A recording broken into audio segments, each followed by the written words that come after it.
예레미야 2장 29절에서 37절입니다. 키워드는 대항하는 이스라엘, 만연한 죄악, 거룩한 열망입니다. 너희가 나에게 대항함은 어찌 됨이냐? 너희가 다 내게 잘못하였느니라. 여호와의 말씀이니라. 내가 너희 자녀들을 때린 것이 무익함은 그들이 징계를 받아들이지 아니함이라. 너희 칼이 사나운 사자같이 너희 선지자들을 삼켰느니라. 너희 이 세대여 여호와의 말을 들어보라. 내가 이스라엘에게 광야가 되었었느냐? 캄캄한 땅이 되었었느냐? 무슨 이유로 내 백성이 말하기를 우리는 노였으니 다시 주께로 가지 아니하겠다 하느냐? 처녀가 어찌 그의 패물을 입겠느냐? 신부가 어찌 그의 예복을 입겠느냐? 오직 내 백성은 나를 잊었나니 그 날 수는 셀 수 없거늘 내가 어찌 사랑을 얻으려고 내 행위를 아름답게 꾸미느냐? 그러므로 내 행위를 악한 여자들에게까지 가르쳤으며 또 내 옷단에는 죄 없는 가난한 자를 죽인 피가 묻었나니 그들이 담 구멍을 뚫었기 때문이 아니라 오직 이 모든 일 때문이니라. 그러나 너는 말하기를 나는 무죄하니 그의 진노가 참으로 내게서 떠났다 하거니와 보라 내 말이 나는 죄를 범하지 아니하였다 하였으므로 내가 너를 심판하리라. 내가 어찌하여 내 길을 바꾸어 부지런히 돌아다니느냐? 내가 아수르로 말미암아 수치를 당함 같이 또한 애굽으로 말미암아 수치를 당할 것이라. 내가 두 손으로 내 머리를 싸고 거기서도 나가리니 이는 내가 의지하는 자들을 나 여호와가 버렸으므로 내가 그들로 말미암아 형통하지 못할 것임이라. 아멘. 29절을 보면 대항함이라고 번역된 말은 기소한다는 뜻입니다. 하나님이 이스라엘을 고발하고 계십니다. 그런데 이스라엘이 하나님을 고발하고 있습니다. 사람 대 사람이라면 따져볼 여지가 있을지 모릅니다. 그러나 하나님 대 사람 사이에는 그런 여지가 없습니다. 하나님은 단언하십니다. 너희가 다 내게 잘못하였느니라. 하나님이 그들을 때린 것은 징계였습니다. 돌아오길 바라며 치신 것입니다. 그런데 그들은 받아들이지 않습니다. 하나님이 선지자를 보내셔도 이스라엘은 그 선지자들을 삼켜버립니다.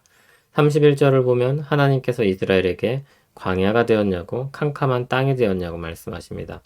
척박한 광야와 어둡고 위험한 땅은 하나님과 어울리지 않는 이미지입니다. 그런데 이스라엘은 하나님께 다시 가지 않겠다고 말하고 있습니다. 그들이 하나님을 떠난 것은 처녀가 그의 패물을 잊어버리는 것처럼 신부가 예복을 잊는 것처럼 있을 수 없는 일입니다. 결혼을 앞두고 준비한 패물을 어찌 잊을 수 있겠습니까? 결혼을 위해 예복 입는 것을 어떻게 잊어버릴 수 있겠습니까? 그러나 있을 수 없는 그 일이 하나님과 이스라엘 사이에 일어났습니다. 이미 그렇게 된 지 셀 수 없는 시간이 흘렀습니다.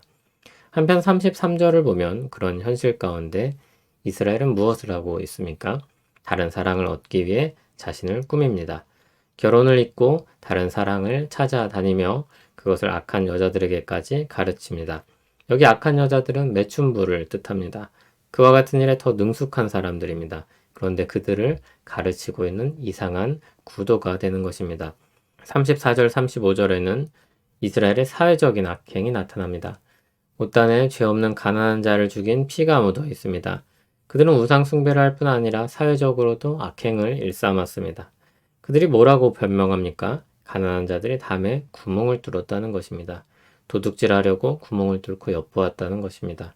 침입한 도둑을 죽이는 것은 살인죄에 해당하지 않습니다. 자신들이 무죄하다고 항변합니다. 그러나 모든 것을 아시는 하나님의 판단은 무엇입니까? 내가 너를 심판하리라. 36절을 보면 그들이 길을 바꿔 부지런히 돌아다닌다고 했습니다. 하나님을 따르는 길에서 벗어나 그 길을 떠나서 부지런히 다른 살 길을 찾고 있는 모습입니다. 아스루로 가면 괜찮을지, 애굽으로 가면 나을지 그렇게 하나님이 아닌 살 길을 찾고 있습니다.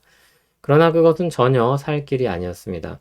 아수르는 조약을 맺었었지만 그것을 깨고 북왕국을 멸망시키고 남왕국도 공격합니다.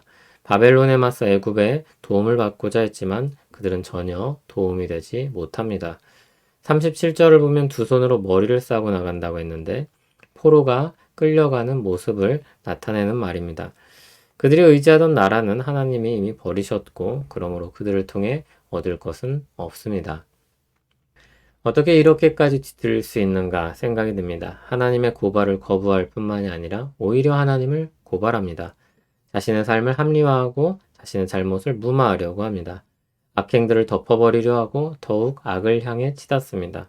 종교적, 사회적, 외교적 모든 면에서 문제가 불거집니다.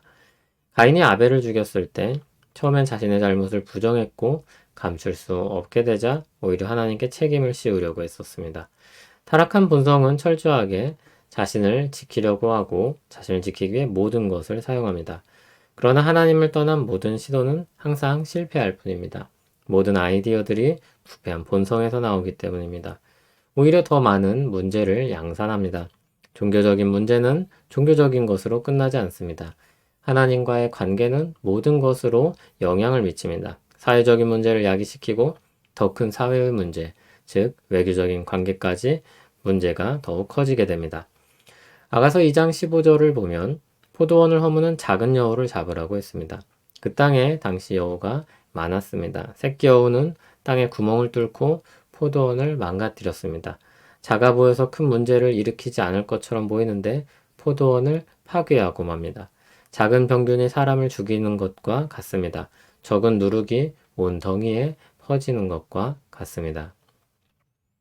죄는 우리를 잠식해가는 특성이 있습니다. 잠식한다는 말은 누에가 뽕잎을 갉아먹어 들어가는 것을 보여주는 말입니다.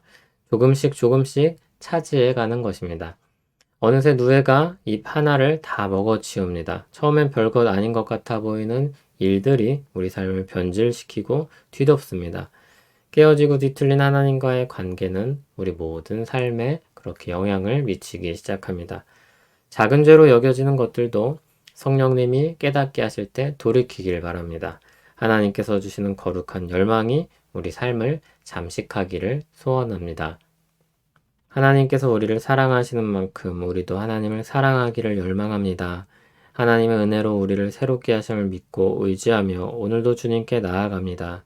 거룩한 열망을 가지고 주님 닮기를 갈망합니다. 우리를 오늘도 새롭게 하옵소서. 예수님 이름으로 기도합니다.